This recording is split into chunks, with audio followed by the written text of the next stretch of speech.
Moi, j'ai pleuré de ça. J'ai pris des gens dans mes bras. L'EHPAD, le CAT, la Tramontane, c'est une usine à fric. J'ai pleuré de voir tout ça.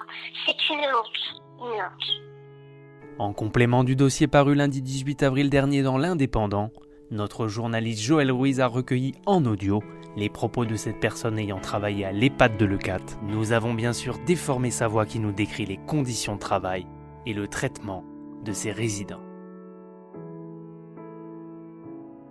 Racontez-moi tout, dans quelles circonstances vous avez été recruté vous, à l'EHPAD? Alors moi j'avais envoyé des CV, j'étais sans emploi, parce que j'avais accepté d'aller à l'UCAC. C'était des journées de 12 heures. Visiblement, vous n'êtes pas resté. Rien ne va là-bas, absolument rien. J'ai 56 ans. J'ai été soignée ensuite par mon médecin avec un traitement pour me relaxer parce que mon cœur me faisait du n'importe quoi, du jamais vécu. Alors racontez-moi, à quel niveau? J'ai gardé un souvenir pitoyable de cette EHPAD. La première fois à l'entretien, j'avais eu Madame. Donc l'entretien s'était bien passé. Elle m'avait dit que j'avais donc une journée de formation avec les collègues. Je vais vous expliquer en gros. Dans les ASH, là-bas à l'E4, il y a 2 équipes. Dans chacune des équipes, il y a une référente. Et là-bas, ça fonctionne comme ça. Il y a une équipe qui est bien, qui fait bien son travail, qui est à l'écoute, aux petits soins, et absolument rien à dire.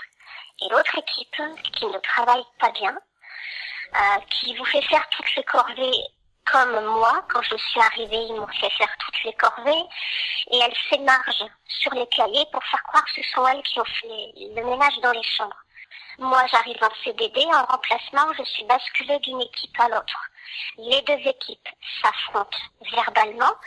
Celle qui travaille bien n'admet pas que quand elle laisse une salle de restaurant propre, le lendemain, le surlendemain, quand elle revient et que c'est l'autre équipe qui est passée, lui laisse une salle de restaurant sale, avec du bazar partout. Voilà, les 2 équipes ne s'entendent pas, donc moi j'étais basculée de l'une à l'autre. Celle qui était bien, ça se passait très bien au niveau, on a fait du bon boulot.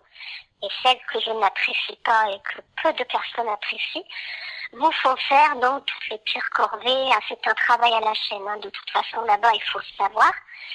À la plonge, il n'y a plus personne. Moi, après, je vous dis ce que l'on m'a dit. La personne qui était à la plonge s'est mise en arrêt maladie il y aura bientôt 1 an. Le mois prochain, je crois. Et la directrice avait dit à tous les ASH de prendre le relais pour la plonge, en plus du surplus de travail, en disant que quelqu'un à la plonge allait revenir en septembre. Moi, je suis allée en mars avec personne à la plonge. En fait, le personnel ne reste pas. Des journées trop intenses, un travail à la chaîne, on nous fait tout faire, et c'est très sale. Moi, quand je suis arrivée, j'avais commencé mon travail, je crois que il y avait une odeur de caca et d'urine pas possible dans les couloirs. Les couches, c'est au compte-gouttes. J'ai vu des patients qui sonnaient, qui demandaient aux aides-soignantes qu'on leur change la couche. Moi, j'étais présente, j'étais dans le couloir en train de faire du ménage. Une aide-soignante est arrivée au bout d'un moment, alors que la lumière du résident était allumée. Moi, j'étais allée voir ce qu'il voulait. J'ai dit, écoutez, si je vois une aide-soignante, je vous l'envoie. Parce que la couche, je n'ai pas le droit. Une aide-soignante est arrivée un moment après et a dit, ah, madame, vous m'appelez pour ça? Écoutez, vous attendrez parce qu'il n'est pas l'heure de changer votre couche. Voilà. La nourriture, il n'y a pas grand-chose dans les assiettes. Le repas, même pour le personnel, moi je n'en ai jamais pris. 4,90 €, il n'y a rien dans l'assiette. Le matin, il y avait par exemple des nouveaux arrivants, des nouveaux résidents qui étaient là depuis 24 heures. La dame prenait du ricoré. Donc quand c'est comme ça, quand ils arrivent, on leur fait une fiche menu. Le matin, pas de ricoré. Elle, pendant mon séjour de 3 semaines, elle n'a jamais eu de ricoré. Alors que c'était ce qu'elle voulait au petit déjeuner. Les yaourts, il y avait des résidents, ceux qui étaient en UQC, on leur donnait aussi des yaourts le matin. Quelquefois, il y en avait plus, notamment des Force Plus. Le cuisinier nous disait le matin, parce que moi, le cuisinier, je le mets dans le même sac. Moi, je vous dis, j'ai eu le temps de voir qui était bien, qui était pas bien. Les cuisiniers n'en ont rien à faire. Absolument rien. Il nous disait, des yaourts, les filles, ne prenez pas tout parce que sinon on en a pas assez pour cet après-midi pour le goûter. Voilà. Donc vous avez tout compris au niveau de la restauration. Et moi, les choses qui m'ont choquée, c'est que quand je m'amenais avec mon chariot de petit déjeuner dans les couloirs, je sais pas, 10 minutes après, j'avais les infirmiers, les aides-soignantes. Ah bah tiens, je vais me faire un café. Ah bah tiens, il te reste un croissant. Et c'était le bar. Le bar pour le personnel. Ils se servaient tous. Le café se finit, du lait chaud, du machin. Voilà. Mais du jamais vu, quoi. Et alors, le langage, moi, j'ai été outrée. Elles sont toutes vulgaires. Moi, franchement, les soignants, je ne les apprécie pas. Voilà. La seule équipe qui est à plaindre, c'est une équipe d'ASH. C'est tout. Les autres, ils voient les choses et ils ne disent rien. Parce qu'ils ont leur boulot, ils ont leur salaire, etc., etc. Voilà. Cette directrice n'a rien à faire là. Franchement, non. Absolument pas. Tout est restreint, hein. Ça, je vous le dis, la nourriture, tout est restreint.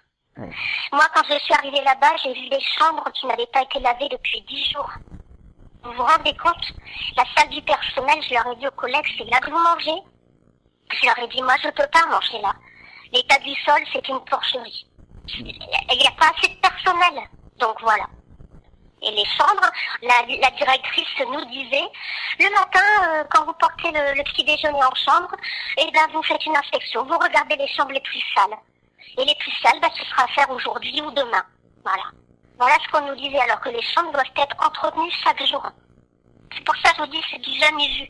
Et comme on est marge sur le cahier, j'ai compté, j'ai fait tous les cahiers, j'ai fait des tas de choses en douce pour voir comment ça se passait. J'ai vu des chambres qui n'avaient pas été marchées depuis 10 jours. Moi, j'ai dit à d'autres personnes que je connais, des amis ou l'EHPAD où je travaillais avant, je leur ai dit, dans cette EHPAD-là, vous pouvez faire manger des poules. Vous mettez 3 poules dans une chambre, elles ont à manger pour 24 heures. Voilà, les résidents. Il n'y a pas assez de surveillance. Et une petite dame que j'adorais beaucoup, madame qui était alitée en permanence, elle avait toujours peur, elle disait que quelquefois un résident rentrait dans sa chambre. Et vous avez fait part des raisons de votre départ J'ai été dans le bureau de madame 3 reprises en pleurant de ce qu'on me faisait. En plus, il y a des vols. Il n'y a pas assez de casiers pour le personnel. Et des règlements de compte, c'est voilà, on va aller vous voler les chaussures. Je ne l'ai pas subi, ça, hein. Mais voilà. Il y a des personnes qui l'ont eu. Moi, je suis allée là-bas en pleurant, parce que je lui ai dit et j'étais très fatiguée. En plus, la musique, elle va très très fort. Le matin, vers 8h30, les chansons italiennes. Et vous avez à côté les fauteuils roulants, des petites personnes âgées qui sont à côté des bornes à musique qui vont nettement trop fort. Nous, on ne s'entend pas parler. Et les pauvres qui essaient de dormir parce que le matin, dès que leur toilette elle est faite et qu'ils ont déjeuné, on les fout dans les salles communes, dans les salons. Et ils y passent des heures jusqu'à la sieste. À dormir comme ils peuvent sur un fauteuil roulant, avec la tête qui part sur le côté. Et moi, j'ai pleuré de ça. J'ai pris des gens dans mes bras et des gens qui avaient le Covid. J'ai pleuré de voir tout ça. C'est une honte. Une honte. L'EHPAD, le CAT, la Tramontane, c'est une usine à fric. Tout simplement. Une usine à fric. Moi, j'ai parlé avec des résidents, j'ai parlé avec des familles de résidents. Je leur ai dit, laissez pas vos parents là. Voilà. Et croyez-moi, je leur fais pas de pub, hein. Partout, là, quand je peux, j'en parle, parce que moi, c'est quelque chose qui m'a marqué et qui me marquera jusqu'à la fin. Voilà. L'ambiance, le mal-être, la maltraitance, le bruit, la sous-alimentation, les collègues, l'équipe qui n'a rien à faire là-dedans, qui fait un travail complètement sale et qui vous prend de haut et qui vous